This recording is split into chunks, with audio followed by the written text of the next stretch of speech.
यह है दोस्तों, इस पेपर में जितने भी रीजनिंग के क्वेश्चन आए हुए होंगे वो सारे रीजनिंग के क्वेश्चनों को हम लोग बहुत ही इजीली हल करना सीखेंगे। तो दोस्तों, अगर आपको ये वीडियो और ये सीरीज हमारी पसंद आ रही है तो आप हमारी वीडियो को लाइक करिएगा, अपने दोस्तों में ज़्यादा से ज़्यादा शेयर करिएगा। और हाँ दोस्तों, अगर आप चैनल पे नए हो तो चैनल को सब्सक्राइब करके बेल घंटी जरूर दबा लीजिएगा।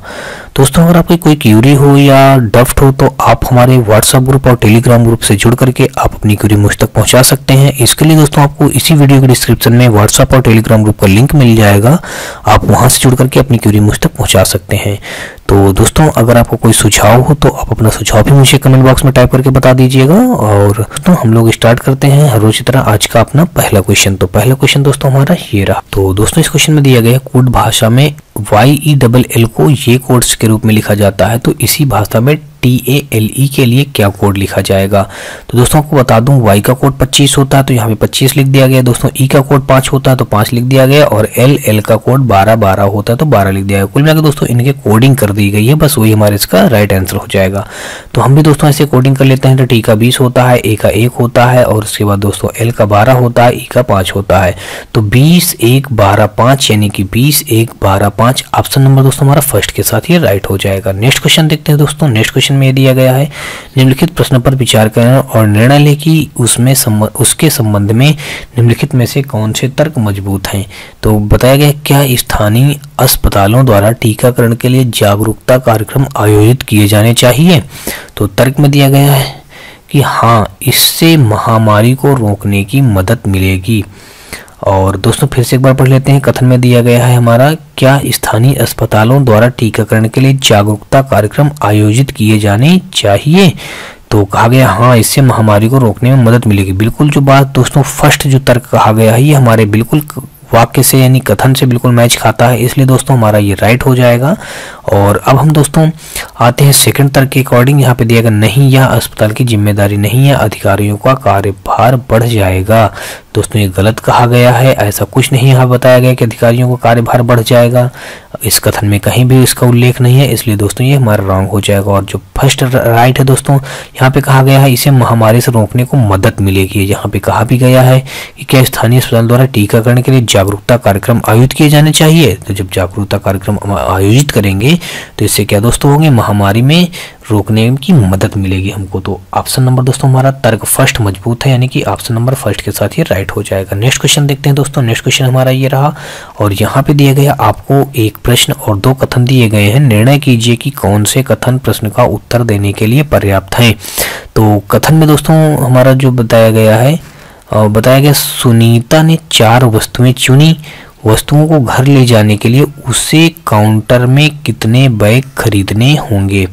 तो दोस्तों यहाँ पे जो बताया गया, सुनीता ने 4 वस्तुएं चुनी हैं, वस्तुओं को घर ले जाने के लिए उसे काउंटर से कितने बैग खरीदने होंगे। तो कथन में दिया गया प्रत्येक बैग में 2 kg सामान आ सकता है। दोस्तों हर एक बैग में यानी कि एक बैग में दोस्तों कितना सामान आता है, 2 kg का सामान आता है, यानी कि इतने छोटे छोटे बैग हैं कि एक बैग में 2 किलो से ज़्यादा सामान हम नहीं भर सकते हैं। अब कहा गया सुनीता ने 2 kg चावल खरीदे। अब सुनीता ने बता दिया कि 2 kg उसने क्या खरीदा, राइस यानी कि दोस्तों चावल।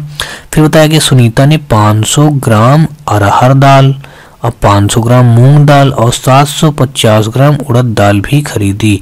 तो दोस्तों कुल मिला के यहाँ पे जो बताया सुनीता ने 4 वस्तुएं चुनी, वस्तुओं को घर ले जाने के लिए उसे काउंटर में कितने बैग खरीदने पड़ेंगे। तो ये जो तीनों जो कथन बताए गए हैं, इन तीनों का यूज करने पर ही हमको ये बात पता चल पाएगी कि सुनीता को कितने बैग खरीदने होंगे। तो यानी कि यहाँ पे कथन जो दिए गए हैं फर्स्ट, सेकंड और थर्ड सभी एक साथ पर्याप्त है। ऑप्शन नंबर दोस्तों हमारा फर्स्ट के साथ ये राइट हो जाएगा। नेक्स्ट क्वेश्चन देखते हैं दोस्तों। नेक्स्ट क्वेश्चन में दिया गया नीचे श्रृंखला में अगला पद बताइए। तो हमको अगला पद बताना है दोस्तों। यहाँ पे सबसे पहले दोस्तों यहाँ पे 3, फिर 3, फिर दोस्तों 6, तो अगला 12 है, तो दोस्तों हम भी इस बार 12 भर देंगे। फिर दोस्तों देखते हैं यहाँ पे A है, A के दोस्तों एक आगे कर दिया गया, B मिल गया, B के आगे दोस्तों किया गया C मिल गया।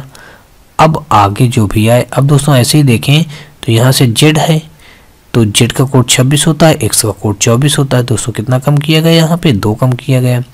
तो 24 में दोस्तों हम भी यहाँ पे x का कोड 24 होता है, 2 कम कर देंगे दोस्तों कितना आ जाएगा, 22 आ जाएगा। 22 में हमारा v होता है, तो 12V हमारा इसका राइट आंसर बन जाएगा। ऑप्शन नंबर हमारा ये दोस्तों थर्ड के साथ राइट हो जाएगा। नेक्स्ट क्वेश्चन दोस्तों देखते हैं। नेक्स्ट क्वेश्चन हमारा ये रहा और यहाँ पे दिया गया, नीचे दिए गए कथनों और निष्कर्षों को ध्यानपूर्वक पढ़ें और चुनें कि कौन से निष्कर्ष तार्किक रूप से कथन का अनुसरण करते हैं।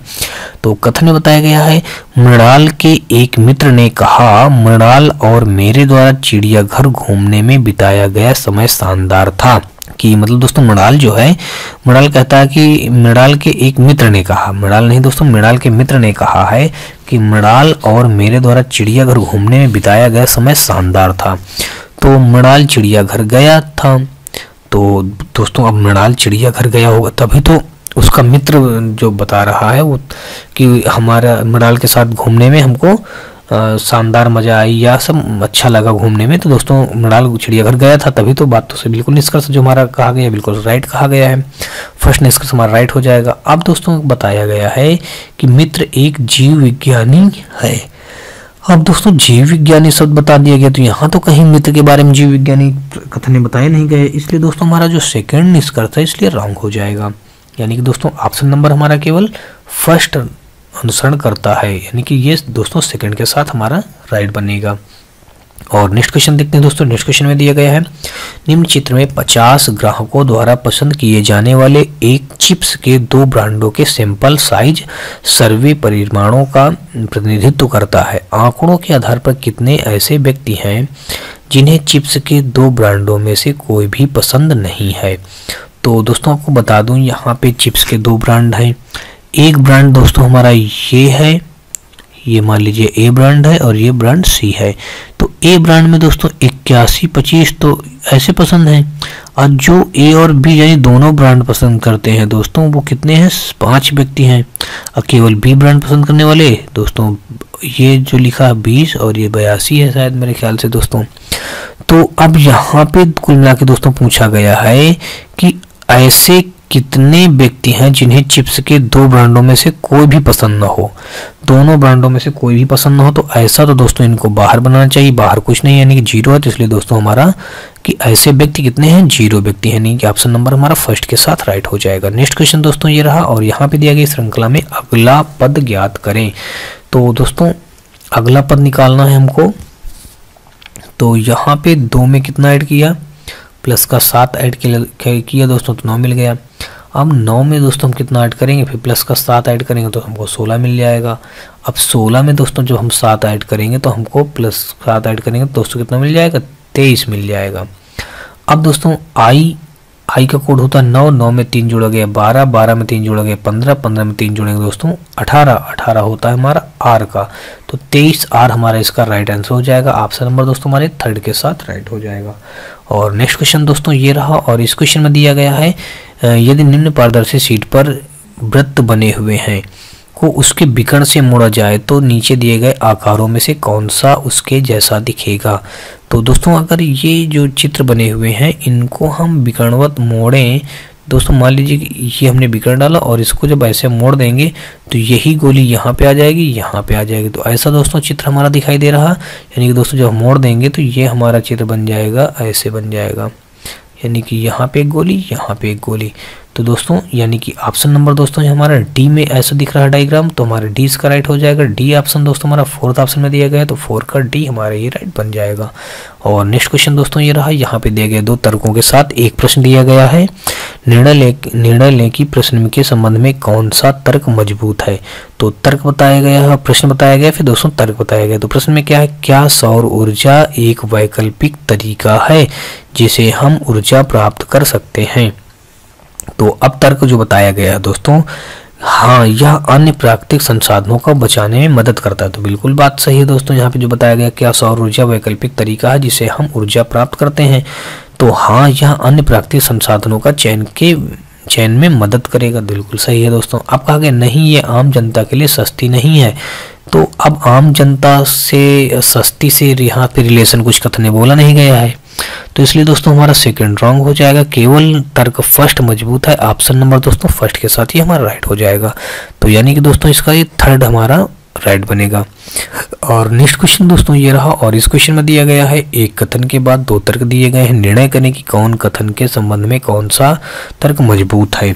तो कथन में दोस्तों यहाँ पे दिया गया है क्या बच्चों को मोबाइल फ़ोन का उपयोग करने से प्रतिबंधित किया जाना चाहिए?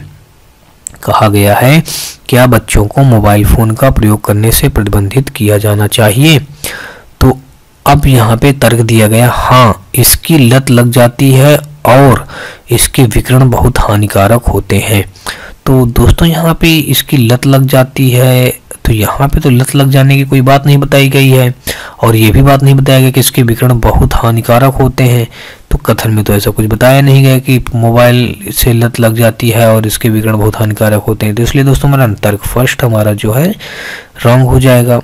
अब आते हैं दोस्तों हम सेकंड तर्क में, नहीं, हमें बच्चों को संचार के लिए मोबाइल का उपयोग जिम्मेदारी से करने हेतु शिक्षा देनी चाहिए। तो ये बात बिल्कुल सही है कि दोस्तों अगर हम बच्चों को संचार के लिए मोबाइल का उपयोग करने की जिम्मेदारी देते हैं तो उसमें जिम्मेदारी करने हेतु तो शिक्षा भी देनी चाहिए। मतलब कि जिम्मेदारी समझने के लिए हमको उनको समझाना चाहिए कि मोबाइल में थोड़ा सा अपने काम से यूज करो, इसको फालतू उपयोग मत करिएगा। तो यही हमको बच्चों को शिक्षा देनी चाहिए। तो ऑप्शन नंबर दोस्तों हमारे साथ केवल तर्क सेकंड मजबूत है, यानी कि सेकंड के साथ हमारा राइट हो जाएगा। और नेक्स्ट क्वेश्चन देखते हैं। नेक्स्ट क्वेश्चन में हमारे दिए गए 5 फरवरी 2018 को सोमवार था, तो 5 फरवरी 2019 को सप्ताह का कौन सा दिन होगा? तो दोस्तों 5 फरवरी मैच कर रहा है यहाँ पे 2018, यहाँ पे 2019। तो अब हम क्या करेंगे दोस्तों, 2018 और 2019 2 वर्षों का गैप कितना हो जाएगा हमारा? 10 वर्षों का गैप हो जाएगा। तो 2018 2009 तो दोस्तों 11 वर्षों का गैप हमारा, 8 1 9 वर्षों का गैप होगा दोस्तों। तो 9 8 1 9 वर्षों का हमारा गैप हो जाएगा। और इन 9 वर्षों का गैप हमारा दोस्तों क्या हो जाएगा हमारा? ईयर गैप दोस्तों कितना हो गया हमारा? ईयर गैप 9 वर्षों का।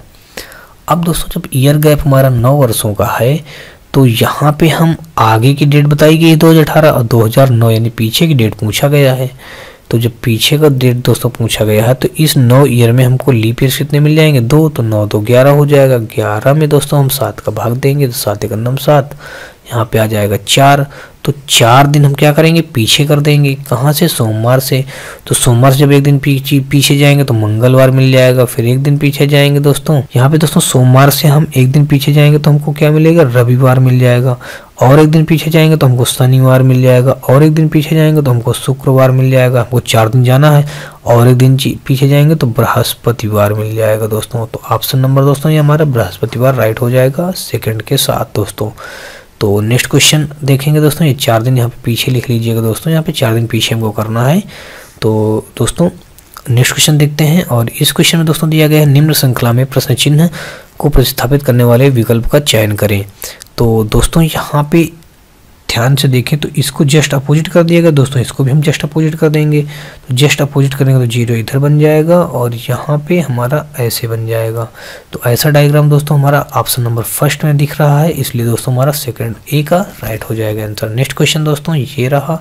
और इस क्वेश्चन में दिया गया दी गई श्रृंखला में अगला पद क्या होगा? दोस्तों अगला पद बताना है तो 15 दूनी 30 और 15 3 45 हो जाएगा दोस्तों। ये बात क्लियर हो गई, 45। और अब दोस्तों एच का होता है 8 में दोस्तों L 8 4 12, तो 12 4 16 दोस्तों यहाँ पे P आ जाएगा हमारा। फिर दोस्तों F का 6 और 6 में दोस्तों 4 जोड़ा गया 10, 10 में 4 जोड़ेंगे 14 यानी कि PN आ जाएगा। तो दोस्तों 45 PN हमारा ऑप्शन नंबर हमारे थर्ड के साथ राइट हो जाएगा। और नेक्स्ट क्वेश्चन दोस्तों ये रहा। इस क्वेश्चन में दिया गया टेस्ट की क्षैतिज दर्पण छवि क्या होगी? टेस्ट की क्षैतिज दर्पण छवि। तो दोस्तों टेस्ट अगर हम क्षैतिज दर्पण छवि दिखाएं तो जल प्रतिबिंब एक समझ तरीके से कह लीजिएगा। तो दोस्तों ये टेस्ट हमारा नीचे बन जाएगा, यानी कि ऑप्शन नंबर दोस्तों ये हमारा सी के साथ, यानी कि ऐसे बनेगा दोस्तों। तो ये ऑप्शन नंबर हमारा सी के साथ राइट हो जाएगा। इस प्रकार का डायग्राम बन जाएगा, यानी कि दोस्तों ये सारे लेटर अपनी जगह पर रहेंगे लेकिन बस इसी का क्या होगा? उल्टा हो जाएगा, यानी कि ऑप्शन नंबर फर्स्ट का सी हमारा राइट हो जाएगा। नेक्स्ट क्वेश्चन दोस्तों ये रहा।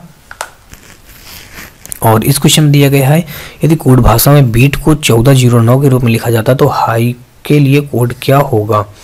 तो दोस्तों बीट, तो यहाँ पे बी का कोड होता है दोस्तों कितना होता है? 2, 2 से 1 कम कर दिया गया 1 लिख दिया गया। ई का कोड 5, 5 से 1 कम कर दिया गया 4 लिख दिया गया दोस्तों। ए का कोड 1 होता है, 1 से 1 कम कर दिया गया तो 0 बचा, और टी का होता है दोस्तों 20 से कम किया गया 19 में दोस्तों क्या कर दिया गया, केवल इकाई की वैल्यू पुट कर ली गई।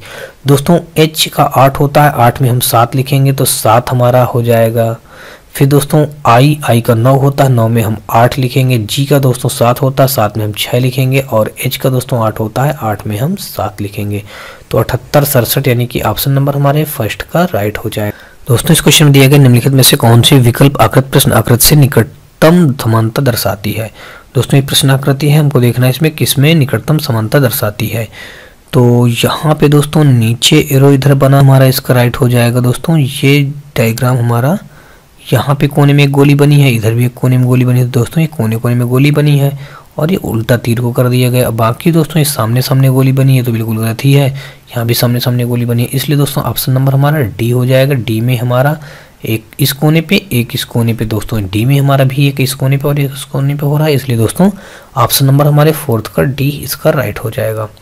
और नेक्स्ट क्वेश्चन देखते हैं दोस्तों। नेक्स्ट क्वेश्चन हमारा ये रहा, और इस क्वेश्चन में दिया गया है आपको एक प्रश्न और 4 कथन दिए गए हैं। निर्णय कीजिए कि कौन से कथन प्रश्न का उत्तर देने के लिए आवश्यक या पर्याप्त है।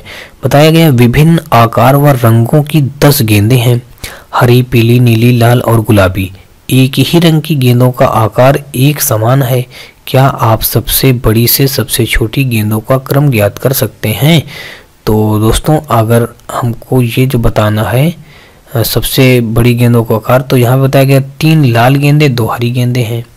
फिर कहा गया 2 गुलाबी गेंदे और जो सबसे छोटी हैं। फिर कहा गया नीली गेंद सबसे बड़ी है, हरी पीली से बड़ी है। तो दोस्तों ये सारी गेंदों का हमको क्रम बनाने के लिए और सबसे छोटी गेंदों का क्रम ज्ञात करने के लिए हमको क्या करना पड़ेगा, इन चारों विकल्पों की हमको एक साथ जरूरत पड़ेगी, तब जाके हम सबसे छोटी गेंदों का क्रम बता पाएंगे। तो ऑप्शन नंबर दोस्तों हमारा ये फर्स्ट के साथ राइट हो जाएगा, सभी कथन एक साथ पर्याप्त हैं। और नेक्स्ट क्वेश्चन देखते हैं दोस्तों। नेक्स्ट क्वेश्चन हमारा ये रहा, यहाँ पे दिए गए लुप्त संख्याओं को चुनकर संख्या श्रृंखला को पूरा करें। तो दोस्तों अगर हम देखें यहाँ से तो 245 लास्ट के हम 3 लेटर लेके चल रहे हैं, तो 245 में 5 कम किया गया दोस्तों, तो कितना हो गया 240। अब 240 में फिर दोस्तों क्या किया गया, 5 कम किया गया 235। अब 235 में हम फिर कम कर देंगे तो फाइनली 230 हो जाएगा। अब 230 में भी 5 कम करेंगे 225 हो जाएगा, फिर 20 15, तो कुल मिलाकर के 230 और 225 लास्ट के 3 अंकों में देख लेते हैं। तो 230 ये मैच कर रहा है दोस्तों, और ये 225 मैच कर रहा है, तो इसलिए दोस्तों ऑप्शन नंबर हमारे सेकंड के साथ राइट हो जाएगा। और नेक्स्ट क्वेश्चन दोस्तों ये रहा, और इस क्वेश्चन में दिया गया है यदि लाइम को एक कोड के रूप में इस प्रकार लिखा जाता है तो ऑरेंज के लिए कोड क्या होगा। तो दोस्तों लाइम का दोस्तों एल का कोड 12 होता है, आई का कोड 9 होता है, एम का 13, ई का 5। दोस्तों कोडिंग कर दिया गया है तो हम भी इसकी कोडिंग कर देंगे। ओ का 15, आर का 18, ए का 1, एन का 14, जी का 7, ई का दोस्तों 5। तो ये दोस्तों हमारा ऑप्शन मैच कर जाएगा थर्ड के साथ, इसलिए दोस्तों इसका थर्ड ऑप्शन राइट हो जाएगा। और नेक्स्ट क्वेश्चन दोस्तों देखते हैं। नेक्स्ट क्वेश्चन हमारा ये रहा, यहाँ कहा गया विषम की पहचान करें। विषम की संख्या विषम की हमको पहचान करना है। तो दोस्तों आपको बता दूं यहाँ ट्रायंगल है, ट्रायंगल में 3 भुजाएं हैं, 1 भुजा 2 भुजा और ये 3 भुजा, इसलिए दोस्तों यहाँ पे 3 एरो बनाई गई हैं। यहाँ पे चतुर्भुज है दोस्तों, 4 हमारी भुजा है, इसलिए 4 एरो बनाई गई हैं। यहाँ पे दोस्तों ये पंचभुज है, 1 2 3 4 भुजाएं हैं, ये भी यहाँ पे सॉरी, तो यहाँ भी दोस्तों 4 एरो बनाई गई हैं। यहाँ पे दोस्तों ये 1 2 3 4 5 6 ये 60 भुजा, तो यहाँ पे 6 भुजा बनानी चाहिए, 6 एरो बनानी चाहिए, लेकिन यहाँ पे 2 ही एरो बना रखा है, इसलिए दोस्तों ऑप्शन हमारा ये डी डिफरेंट है, यानी कि फोर्थ के साथ ये राइट हो जाएगा। नेक्स्ट क्वेश्चन दोस्तों देखते हैं। नेक्स्ट क्वेश्चन में हमारा ये रहा, और इस क्वेश्चन में दोस्तों दिया गया है टीना होटल लाउंज में रेस्ट रूम को खोजने की कोशिश करती है, ठीक है। वह रिसेप्शन क्षेत्र में जाती है, वह रिसेप्शन क्षेत्र में जाती है जो पश्चिम में है। तो पश्चिम में है दोस्तों, यानी कि ये रिसेप्शन इधर है, रिसेप्शन इधर है, और पश्चिम में रिसेप्शनिस्ट टीना को कुछ गज वापस जाकर फिर बाएं मुड़ने के लिए कहता है। तो कहता तुम कुछ गज वापस जाओ और यहाँ से फिर बाएं मुड़ने के लिए कहता। अब दोस्तों जब ये वापस जाएगी तो अब बायां इसका किधर हो जाएगा, इसका बायां हो जाएगा दोस्तों। वापस जाएगा तो ऐसे आने लगेगी, तो इसका बायां हो जाएगा इधर, तो ये इधर चली गई, बाएं मुड़ने के लिए कहा गया। टेस्ट रूम तक पहुंचने के लिए उसे किस दिशा में जाने के लिए कहा जाता है। तो यानी कि दोस्तों ये इधर क्या होता है, उत्तर दिशा होती है, इसलिए उत्तर दिशा हमारा इसका राइट आंसर हो जाएगा। ऑप्शन नंबर हमारा फर्स्ट के साथ राइट हो जाएगा दोस्तों। और नेक्स्ट क्वेश्चन दोस्तों हमारा ये रहा, और इस क्वेश्चन में दिए गए नीचे दिए गए विकल्पों में से कौन सा पैटर्न निम्न पैटर्न से मेल खाता है। तो हमको ये बताना है कि इनमें से कौन सा पैटर्न इस पैटर्न से मेल खाएगा। तो दोस्तों अगर ध्यान से देखें तो ये हमारा यहाँ पे कोने बना करके इस कोने से एक ट्रायंगल बनाया गया है। तो यहाँ भी दोस्तों हमारा ऑप्शन नंबर फर्स्ट में ऐसा दिख रहा है, इसलिए दोस्तों हमारा फर्स्ट राइट हो जाएगा। और दोस्तों अगर हम ध्यान से देखें तो और तो कोई इसमें नहीं दिखेगा, क्योंकि दोस्तों ये हमारा इसमें यही राइट बनेगा, ऑप्शन नंबर फर्स्ट हमारा दोस्तों 2A इसका राइट हो जाएगा। और नेक्स्ट क्वेश्चन दोस्तों ये रहा, और इस क्वेश्चन में दिया गया कौन सा व्यवहारिक निम्न शब्दों के बीच संबंध को सही ढंग से दर्शाता है। लिखना, बोलना, संचार। तो दोस्तों यहाँ पे जो बताया गया है लिखना, बोलना और संचार। तो दोस्तों जो संचार का माध्यम होता है, ये दोस्तों मान लीजिए संचार है, संचार का जो माध्यम है वो लिखकर भी होता है और बोलकर भी होता है। ये बोलकर भी होता है, तो संचार के अंदर दोनों लिखना बोलना आ जाएगा, इसलिए दोस्तों ऑप्शन नंबर हमारा थर्ड के साथ राइट हो जाएगा। और नेक्स्ट क्वेश्चन दोस्तों ये रहा, और इस क्वेश्चन में दिया गया निम्नलिखित में से कौन सा एक समूह से संबंधित नहीं है। राड, चम्मच, ब्लेड, कांच। तो दोस्तों आपको सभी को पता होगा राड, चम्मच, ब्लेड, कांच। कांच हमारा सबसे डिफरेंट दिख रहा है, इसलिए दोस्तों हमारा इसका कांच राइट ऑप्शन हो जाएगा, यानी कि 2 का डी ऑप्शन दोस्तों। और नेक्स्ट क्वेश्चन दोस्तों ये रहा, और इस क्वेश्चन में दिया गया है एम एक विवाह समारोह में वाई से मिलता है। तो दोस्तों जो ये एम है एक विवाह समारोह में वाई से मिलता है, ठीक है। फिर कहा गया है वाई जो है एम के पिता की पत्नी, वाई जो है एम के पिता की पत्नी, ये जो पत्नी है दोस्तों, ये पत्नी एम के पिता, वाई जो है एम के पिता की पत्नी की बहन की बेटी है। ये एम के पिता की ये पत्नी हो गई दोस्तों, ये पत्नी है। अब पत्नी की बहन की ये क्या है, बेटी है। ये वाई कौन है दोस्तों, ये बेटी है, बहन की बेटी है। तो एम वाई का क्या लगेगा, यानी वाई का क्या लगेगा, एम। वाई से क्या संबंध है, एम का। तो वाई से क्या संबंध है, एम का। तो दोस्तों अब आपको बता दूं एम की मौसी हुई दोस्तों, ये एम के पिता की पत्नी, तो यानी एम की माता। अब माता की जो बहन होती है दोस्तों, तो एम की ये मौसी हो गई। अब मौसी की जो बेटी होगी दोस्तों, वो क्या करेगा, मौसेरा भाई बहन, यानी कि दोस्तों इनके बीच में इनका क्या संबंध हो गया, मौसेरा। तो ऑप्शन नंबर दोस्तों हमारा ये सेकंड के साथ राइट हो जाएगा। और नेक्स्ट क्वेश्चन देखते हैं दोस्तों। नेक्स्ट क्वेश्चन में हमें ये दिया गया है, यहाँ पे दिया गया है एक्स अपने दोस्तों को अपने एकमात्र पुत्र की पत्नी के बेटे के रूप में परिचय कराता है। तो एक्स वाई का क्या है। एक्स जो है दोस्तों अपने दोस्तों को अपने एकमात्र पुत्र की पत्नी, अपने एकमात्र पुत्र की पत्नी के बेटे के रूप में परिचय कराता है। अपने एकमात्र पुत्र की पत्नी के बेटा के रूप में परिचय कराता है। तो एक्स वाई का है एक्स।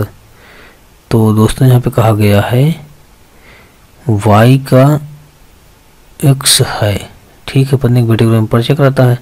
तो ये दोस्तों ये वाई है, तो ये वाई का एक्स क्या है दोस्तों, पत्नी, ये इसकी माता हुई, ये कौन हुए दोस्तों, ये पुत्र हुए, यानी कि ये इनका एक रिलेशन है।